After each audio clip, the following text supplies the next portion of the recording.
भाई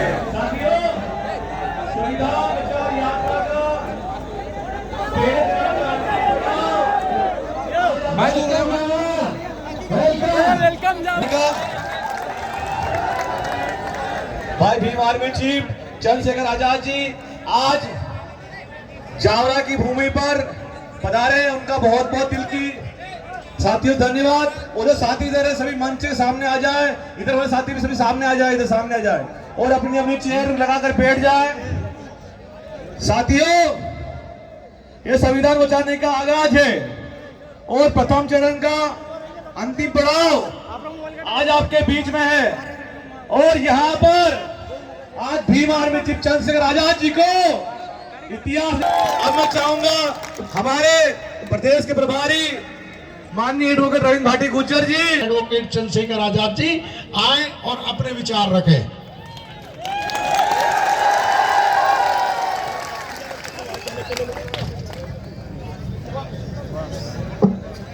धन्यवाद भाटी जी। मैं बात तो आप लोगों से बहुत सारी करना चाहता था, लेकिन आज समय की बड़ी कमी है। हमारा दूसरा चरण यात्रा का राजस्थान में शुरू होने वाला है। उसकी तैयारियों के लिए मुझे जाना पड़ेगा आज आपके बीच से। पिछले 5 दिन मध्य प्रदेश में बहुत कुछ देखने समझने का मौका मिला, इसलिए कम शब्दों में बहुत सारी बात आपको समझाना चाहता हूं। और मेरा ये मानना है कि जो लोग पिछले 5 दिन से मेरे साथ गांव-गांव, गली-गली, कस्बे-कस्बे घूम रहे हैं, उनको उनका काम भी समझ में आ गया होगा कि अब उनको करना क्या है। बहुजन समाज में जन्मे सभी संतों, गुरुओं, महापुरुषों को, जिनकी वजह से हमें स्वाभिमान सम्मान का जीवन मिला, जिनकी वजह से खुली हवा में सांस लेने की आजादी हमें मिली, जिनकी वजह से आज ये मंच सजा है और आप मेरे परिवार के रूप में, बहनों, माओ, बच्चियों, बुजुर्गों, नौजवान साथियों और बच्चों के रूप में कुर्सियों पे सम्मान से बैठ के मुझे सुन रहे हैं। समय समय पे जन्मे ऐसे सभी संतों, गुरुओं, महापुरुषों को नमन करता हूं। सम्मानित साथियों, 5 दिन में बहुत सारे गांव, बहुत सारे कस्बे, बहुत सी कच्ची पक्की सड़कें,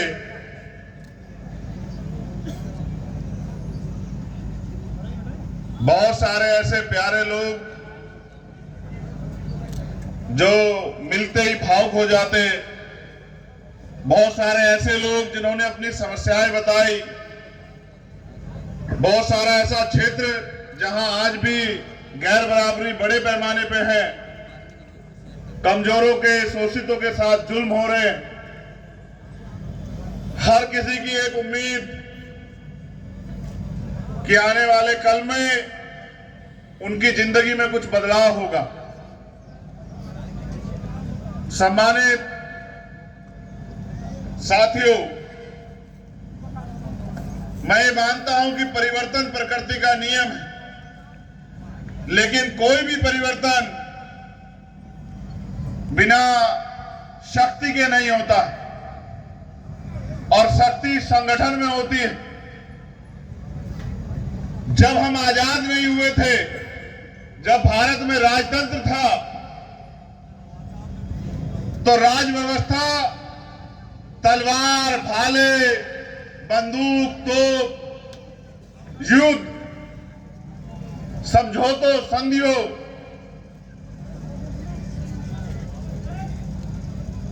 धरती रक्त रंजित हो जाती थी, हजारों लोग युद्ध में मारे जाते थे, तब राज व्यवस्था बदलती थी।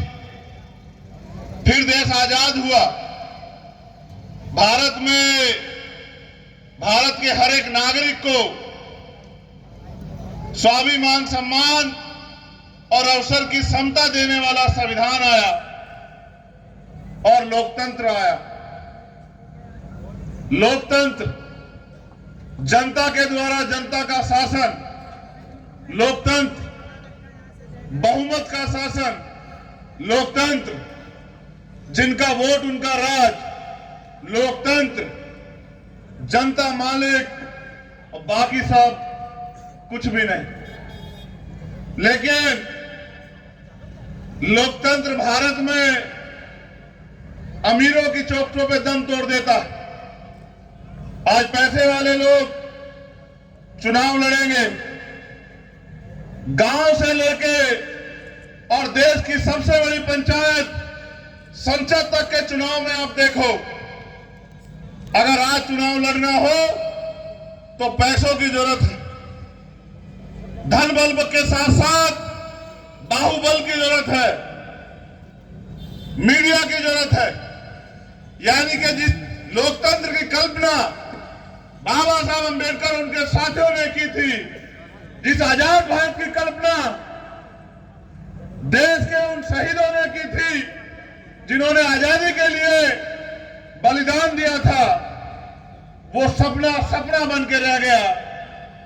गरीब के बच्चे इस लोकतंत्र में सरवाइव नहीं कर सकते हैं, आगे नहीं बढ़ सकते हैं, क्योंकि जनता को जो वोट मिला है उस वोट को खरीदने के लिए अमीरों ने अपने नोट से जनता को लोकतंत्र का मतलब, मकसद, उद्देश्य समझने नहीं दिया।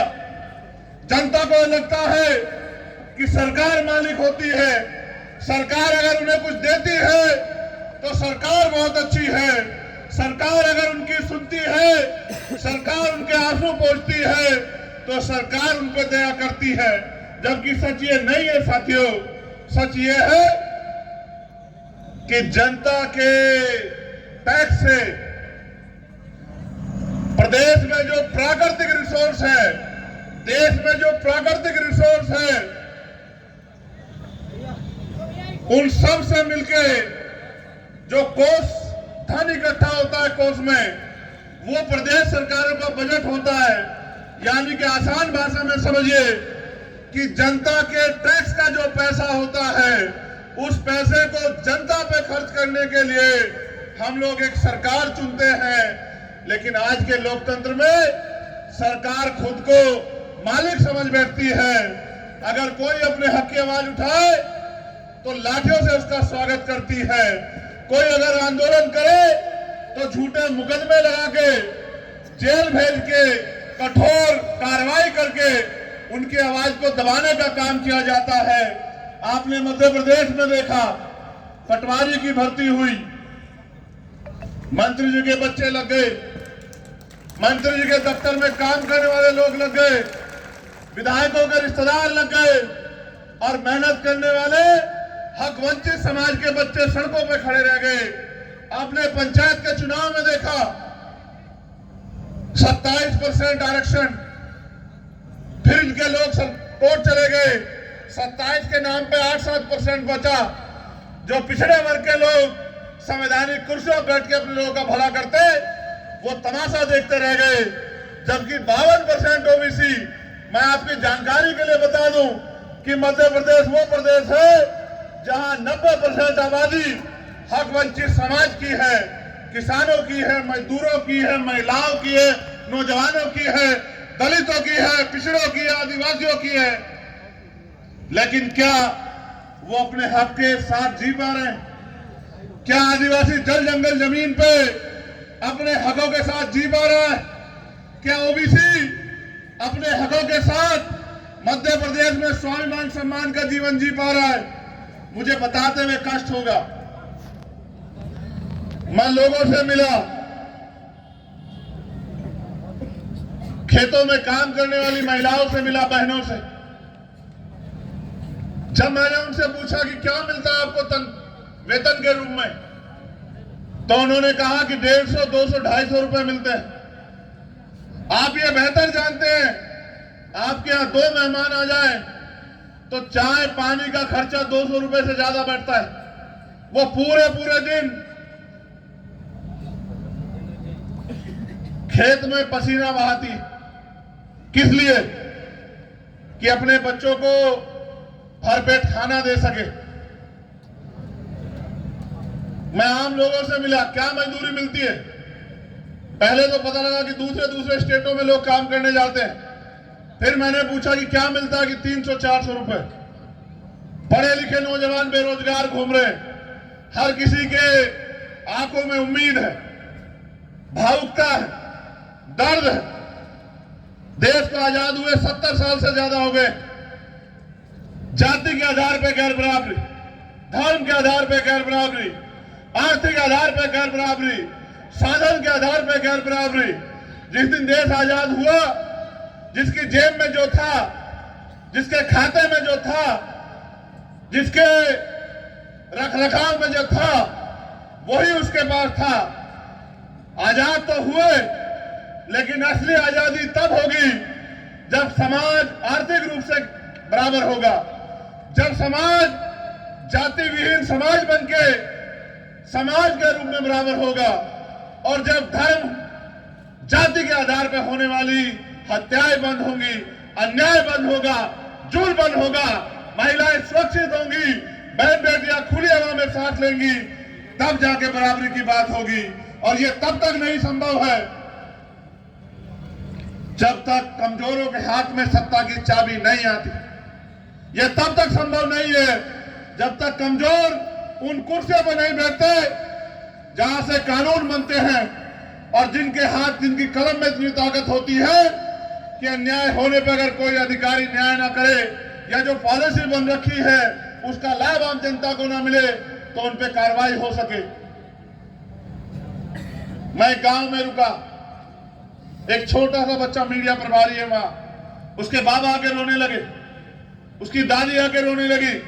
एक छोटी सी नन्ही सी बच्ची जैसे मुझसे सवाल कर रही थी बार बार, हाथ लगा लगा के, कि हमारे गांव में हमें घोड़ी पे नहीं बैठने दिया जाता, हमारे गांव में हम अपना झंडा नहीं लगा सकते हैं। मैं ये पूछना चाहता हूं मुख्यमंत्री से, फिर आपका पुलिस प्रशासन, आपका इंटेलिजेंस, आपकी सबका साथ सबके विकास की बात, ये खोखले दावे किस लिए? और आप किसका संरक्षण कर रहे हैं? अगर आप मध्य प्रदेश के कमजोरों का, आदिवासियों का, मुसलमानों का, मजलूमों का, दलितों का, किसानों का, मजदूरों का संरक्षण नहीं कर रहे, तो आप किसके मुख्यमंत्री हैं? कई ऐसी बातें जो मैं आपसे शेयर भी नहीं कर सकता, जो मैंने अपने दिल में लगा ली। इस बात के साथ कि 12 फरवरी को हम लोग भोपाल में इकट्ठा हुए, और भोपाल से हमने ऐलान किया कि बहुत दिन हो गए हमें इनके चक्कर में पड़ते हुए, इनकी बातों में आते हुए, इनसे धोखा खाते हुए। अब ये मध्य प्रदेश में नहीं चलेगा, और ये मध्य प्रदेश में बंद हो सकता है मेरे साथियों, अगर आप अपनी वोट की शक्ति को समझ लो। कैसे रहेगा संविधान सुरक्षित जब संविधान विरोधी ताकतें सरकार में बैठी रहेंगी? आप बताओ। जब संविधान को खत्म करने वाली ताकतें, सरकारी नौकरी खत्म करने वाली ताकतें, नौजवानों के सपनों को कुचलने वाली ताकतें मध्य प्रदेश की सत्ता में बैठी रहेंगी, तो आप बताओ कैसे संविधान सुरक्षित रहेगा? संविधान को अगर सुरक्षित रखना है तो आपको इनको सत्ता से बेदखल करना पड़ेगा, और साथ साथ अपनी खुद की ताकत भी बनानी पड़ेगी। क्योंकि अगर आपकी खुद की ताकत नहीं होगी तो फिर आपको किसी के आगे हाथ फैलाना पड़ेगा। ये लोकतंत्र है, आप अपनी वोट से किसी को भी कुर्सी पे बिठा दो, और अपनी वोट के जरिए किसी को भी कुर्सी से खींच के नीचे गिरा दो। आप अपनी ताकत को भूल बैठे हो। मेरे सामने कागज रखा गया कि रतलाम जिले में 1.5 लाख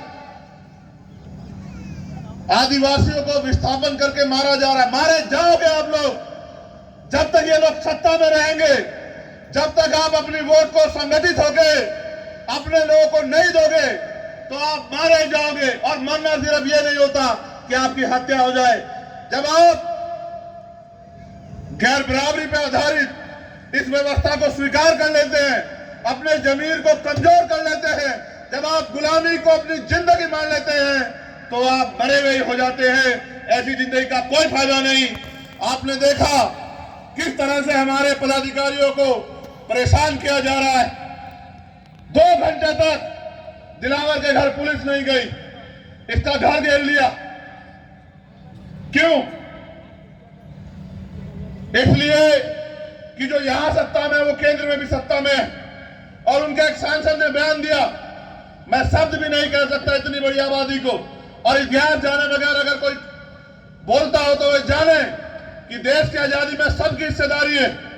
कोई पीछे नहीं देश की आजादी में, सबने बलिदान दिया है, सबने शहीदगी सही है, सबके जो है सबका खून शामिल है इस मिट्टी में, इसकी आजादी में। उसने बयान दिया उग्रवादी, आतंकवादी और तमाम तरह के ऐसे शब्द कहे, और उसी को प्रैक्टिकली यहां हमारे साथी दिलावर खान के घर पे एक मॉब इकट्ठा हो जाता है। 2 घंटे तक अधिकारियों को आवाज नहीं आती कि अधिकारी इसके उसके परिवार की बेबसी लाचारी में हंसना चाहता था। क्या अधिकारी कर्मचारी उस घड़ी का इंतजार कर रहा था कि कोई जालिम इनके घरों में आग लगा दे? हम तो सदियों से सहते आए इस देश में। जब जब हमने अपनी मेहनत पे अपनी आवाज ऊंची की, स्वाभिमान सम्मान का जीवन जीने का प्रयास किया, तभी हमारी बस्तियां जली, तभी हमारे घर फूके गए, तभी हमें घर से बेदखल कर दिया गया। जब हमने अपनी जमीन तैयार की तो हमारी जमीन पूंजीपतियों को दे दी गई, और जब जब हमने आवाज उठाई तो गोली पुलिस की, सरकार के इशारे पे या फिर सामंतियों की लाठियां हमारी कमर पे टूटी। कब तक? क्या मध्य प्रदेश में हम लोग गुलामी की बेड़ियां काट नहीं सकते? काट सकते हैं, गुलामी की बेड़ियां भी काट सकते हैं और स्वाभिमान का जीवन भी प्राप्त कर सकते हैं। कैसे? ये लोकतांत्रिक देश है, आप लाखों की संख्या में इकट्ठे हो जाओ, लेकिन अगर आपके पास राजनीतिक शक्ति नहीं है, कोई नहीं सुनेगा आपको, कोई नहीं न्याय देगा आपको, और सब लोग मिलकर आपके साथ जो अन्याय हो रहा है उसका तमाशा देखेंगे। आप अपने मन से बताओ, क्या आपकी जिंदगी बदल चुकी है? मुंह खोलो, डरो मत, घबराओ मत, जोरदार आवाज में बताओ। अधिकारी, कर्मचारियों और नेताओं को, सरकारों को पता लगना चाहिए क्या आपको रोजगार मिल रहा है? क्या आपको दो धंधों में हिस्सेदारी मिल रही है? क्या बहन बेटियां सुरक्षित है मध्य प्रदेश में? अगर सुरक्षित है तो नेमावर के आरोपियों को क्या हुआ? नेमावर के आरोपियों को आपने नहीं देखा? सागर में जिन लोगों ने हमारी बहनों को अपमानित किया, हमारे भाई की हत्या की, उनको क्या हुआ आपने नहीं देखा? आप बताओ, क्या 52% ओबीसी को 52% आरक्षण नहीं मिलना चाहिए? क्या आदिवासी को जल जंगल जमीन में उसकी हिस्सेदारी के हिसाब से अधिकार मिलने नहीं चाहिए? क्या बताओ? क्या दलितों पे जो कास्ट एट्रोसिटी हो रही है और जो उनके अधिकार लूटे जा रही है, बंद होना चाहिए नहीं बंद होना चाहिए? आप बताओ। ये तब बंद होगा जब आप अपनी वोट को बहुत जिम्मेदारी से संगठित करके और एक एक वोट की कीमत समझते हुए, और जो मैं आपसे इशारे में नहीं खुल के कह रहा हूं कि खुद वोट दिलाने से काम नहीं चलेगा, अपनी वोट देने से वोट को दिलाना पड़ेगा। अपने अड़ोसी पड़ोसी दोस्त रिश्तेदार और आज से लग के जितने दिन चुनाव में बाकी अपनी अपनी विधानसभाओं में उतने ही लोगों को तैयार करके और उनसे भी कह के कि बंद करो किसी के सहारे हाथ फैला के रहना। हम इस देश में गुलाम पैदा हो सकते हैं लेकिन गुलाम मरेंगे नहीं। इसलिए अपने लोगों को समझा के आजाद समाज पार्टी के समर्थन में वोट दो और फिर देखो आपको किसी आगे हाथ नहीं फैलाना पड़ेगा। आप ये भी जानते हैं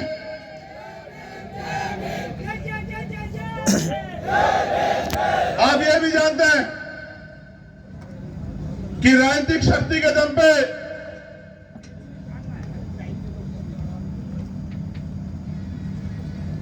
किस तरह से अपराधियों का संरक्षण कर रही है सरकार। और मुख्यमंत्री जी कह रहे हैं कि मैं लाडली बहन योजना लाया, मेरी माए बहनें बैठी है। आप बताओ 1250 रुपए में घर चलता है? मुख्यमंत्री जी पे तो सब कुछ सरकार का है। उनको क्या पता 20 साल के अंदर क्या क्या बदल गया है। 1250 रुपए का तो अभी तक आप सिलेंडर दे रहे थे मुख्यमंत्री जी। 1250 रुपए में नहीं बदलती है जिंदगी। 1250 रुपए में 1250 रुपए या तो बच्चों की फीस है। अगर आप 1 महीने की फीस लगाओ अच्छे स्कूल की तो 2000-3000 रुपए मिलेगी। आप अपने आसपास चेक कर लेना। लेकिन सरकार को तो पता है कि गरीबों के बच्चे सरकारी स्कूल में पढ़ते हैं, इसलिए सरकार को फर्क नहीं पड़ता। मैं आपसे कहना चाहता हूं, अगर अच्छी शिक्षा चाहिए, अच्छे स्कूल चाहिए, अच्छे अस्पताल चाहिए, तो किसी के भरोसे मत रहो। अपने बीच के लोगों को ताकतवर करके भेजो और फिर आप देखो कि आपके बीच के लोग किस तरह से आपकी लड़ाई लड़के आपकी जिंदगी बदलते हैं। मैं अधिकारियों से भी कहना चाहता हूं, जब तक हम भीम आर्मी का काम कर रहे थे तब तक हम पे संवैधानिक शक्ति हमसे दूर थी। लेकिन आप याद रखना कि आजाद समाज पार्टी ज्यादा दिन राजनीतिक शक्ति से दूर नहीं रहेगी और हो सके तो इसी बार जो है मध्य प्रदेश में हम लोग करके दिखाएंगे। हम ये जानते हैं कि दोनों पार्टियों में अंतर जो है वोट का वो बहुत कम है और अभी नेक टू नेक फाइट होगी और हमारे जीते हुए एमएलए ये तय करेंगे सरकार किसकी बनेगी। हम राजनीति को समझते भी हैं और जानते भी हैं कि झारखंड में एक सिंगल विधायक 5 साल मुख्यमंत्री रहा। हमने बहुत लोगों को बनाया, अब गरीबों की बारी है। जिस दिन हमारे लोग कुर्सियों पर बैठेंगे, एक एक कमजोरों पे हुए एक अन्याय का हिसाब होगा। सारी फाइल खुलेगी, इस बात को आप याद रखना। कोई मुख्यमंत्री, कोई मंत्री आपको नहीं बचाएगा अगर आप कानून से परे जाके काम करोगे। मैं तो ये चाहता हूं आप अपनी ड्यूटी को समझो। आपकी ड्यूटी उनको प्रोटेक्ट करने की है जिनको सताया जा रहा है। आपकी ड्यूटी सामंतियों को संरक्षण देने की नहीं है। यहां हमारे साथियों को जिला बदल किया जा रहा है। गोपाल वाघेला जिला प्रभारी सेंट्रल जेल भेज दिए गए। रतलाम में पचेर में आम मुस्लिम गरीब परिवार के युवक की हत्या कर दी गई सरेआम। हम जेल से भी नहीं डरेंगे, जेल भी जाएंगे और मुकदमे भी झेलेंगे और जालिम सरकार के लाठियां भी झेलेंगे और जोर को भी देखेंगे। लेकिन याद रखना, हम परिवर्तन की लड़ाई लड़ रहे हैं, बदले की नहीं। हम ताकत बना के उनमें जो वंचित है उनको भी न्याय दिलाने का काम करेंगे और हम न्याय को मानने वाले लोग हैं, जिसका जो हक बैठता है उसको देने का काम करेंगे। मैं ये कहना चाहता हूं, राजनीतिक संरक्षण है ही ये कि उससे कमजोर के हाथ मजबूत किए जाए। मैं अपने साथियों से पूछना चाहता हूं, जावरा में हम पे 2 ऑप्शंस हैं। एक दिलावर खान और दूसरे इनकी पत्नी जो इनसे भी ज्यादा क्रांतिकारी है, मजबूत है, हमारी बहन है। आप तय कर लो दोनों में से किसे लड़ाना चाहते हैं, चाहे दिलावर को और चाहे इनकी पत्नी को। मैं खुद आके सामंतवाद की इस नगर, इस धरती पे सामंतवाद की जड़ों को काटने के लिए एक एक गली जाके इनके चुनाव में प्रचार करूंगा और इनको यहां से विधानसभा भेजने के लिए पूरा दमखम लगाऊंगा। और मैं मानता हूं कि जब आपके बीच का व्यक्ति विधायक बनेगा, आपको किसी की मदद की जरूरत नहीं पड़ेगी। वो इतना ताकतवर हो जाएगा कि हर अन्याय के खिलाफ मजबूती से आपके लिए लड़ेगा, 24 घंटे तैयार रहेगा। और इन सबके पीछे चंद्रशेखर आजाद खड़ा है, ये बात आप याद रखना। मध्य प्रदेश की सरकार भी हमारा दम जानती है, जो हमने 12 फरवरी को भोपाल में दिखाया, और केंद्रीय सरकार भी हमारा बल जानती है। हमारे पास लोग हैं, हमारे पास युवा शक्ति है, हमारे पास बहनों माओ का आशीर्वाद है, हमारे पास बुजुर्गों का प्यार आशीर्वाद है। हमने 21 जुलाई को दिल्ली को बताया था कि हम कितना दम रखते हैं। और आगे हम लोग लगातार मेहनत करेंगे।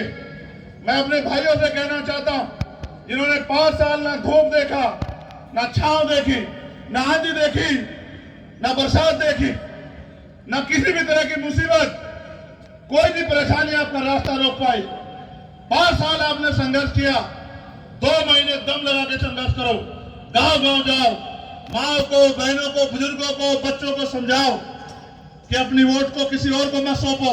वोट 2 धारी तलवार है, अगर किसी और को दी और वो आपका हितैषी नहीं, तो अधिकार मिलने के बजाय आपके अधिकार नष्ट हो जाएंगे और आपको अपमान का जीवन जीना पड़ेगा। और अगर अपनों को दी जो आपके लिए खड़े हैं, तो आपके अधिकार भी सुरक्षित रहेंगे और नए कानून भी बनेंगे। और फिर आपसे कह रहा हूं, आज जो हम यहां लड़ रहे हैं, जिस तरह से आपने प्यार दिया यहां जावरा में, अगर इस प्यार को अंजाम तक पहुंचाना चाहते हो, तो वोट की शक्ति से मेरे हाथ मजबूत करना कि मैं आंख से आंख मिला के इन सरकारों से आपके लिए आपके अधिकारों की रक्षा कर सकूं। मैं जानना चाहता हूं कि आप इस बार हमारी मदद कराएंगे। दोनों हाथ उठा के बताइए, अगर आप मदद कराएंगे तो कोई ताकत नहीं रोक सकती कि यहां हम लोग इतनी ताकत में ना पाए कि विधानसभा से आपके हर एक समस्या के लिए सवाल ना खड़ा हो। और ये सदन है इसलिए, ये वहां बैठ के पैसा कमाने के लिए नहीं है। ये सदन इसलिए है कि वहां से आपके हितों के लिए सवाल खड़े हों और आपके हितों की रक्षा हो और आपके लिए कानून बने। मैं उन भाइयों का भी धन्यवाद दूंगा। एक नारा मैंने सुना था नेताजी सुभाष चंद्र बोस का कि तुम मुझे खून दो, मैं तुम्हें आजादी दूंगा। मैं आपसे कहना चाहता हूं, तब भी भारत में संविधान नहीं था, आज संविधान है। आजाद तो आप है, बस अपनी मानसिक गुलामी खत्म करिए कि जब आप वोट देके दूसरे को विधायक बना सकते हैं, तो वोट देके अपने को भी विधायक बना सकते हैं आप लोग। और याद रखो, खून से काम नहीं चलेगा। आपके पास तलवार, तीर, भाला, तोप, परमाणु बम से भी ज्यादा खतरनाक हथियार है आप सबके पास, वोट। अपनी वोट को जिम्मेदारी से आजाद समाज पार्टी को दो। आजादी नहीं, वो सुनहरा दिन भी आएगा जिसकी कल्पना भगवान बिरसा मुंडा, संत कबीर, भगवान बुद्ध, गुरु रविदास, भगवान वाल्मीकि, गुरु नानक, बाबा साहब अम्बेडकर, राष्ट्रपिता ज्योतिबा फूले, छत्रपति साहू जी महाराज, टांके भील और उन तमाम लोगों ने की थी कि एक ऐसा भारत बने जहां जाति धर्म के आधार पर नफरत ना हो, जहां कोई भूखे पेट ना सोए, जिस भारत में किसी को सर ढकने के लिए छत की दिक्कत ना हो, पहनने के लिए कपड़े की दिक्कत ना हो, सपने जिससे कुचले ना जाए, अच्छी शिक्षा हो, अच्छी चिकित्सा हो और जातिहीन समाज बने। तो मैं धन्यवाद दूंगा उन सब भाइयों का जिन्होंने इस प्रोग्राम को में बहुत मेहनत की। विक्रम नावटिया जी, तेजपाल डाबी जी, पप्पू खान जी, करण मेहर जी, राम राठौर जी, विनोद सेमवाल जी, सुनील मालवीय जी, रफीक शाह जी, गोवर्धन परमार जी, फरीद खान जी, लक्ष्मण वाघेला जी, बद्रीनाथ चौहान जी, बद्रीलाल चौहान जी, सुखदेव पांचाल जी, भाई गोपाल वाघेला जी, राकेश अरोतिया जी, रवि पडियार जी, राकेश बामनिया जी, तूफान जोगचंद जी, और जो आयोजक रहे प्रभारी भाई रविंद्र कुमार भाटी जी, सुनील कुमार बैरसिया जी, सुनील कुमार हस्ते जी, भाई दिलावर खान जी, राजवीर सुनेरिया जी, जो यहाँ प्रभारी रहे भाई नीरज चंसोरिया जी, राधेश्याम रजक जी, और उनके साथ संदीप भाई और तमाम साथी, दुले सिंह जी, जिन्होंने बहुत मेहनत की। आप सबका बहुत बहुत धन्यवाद।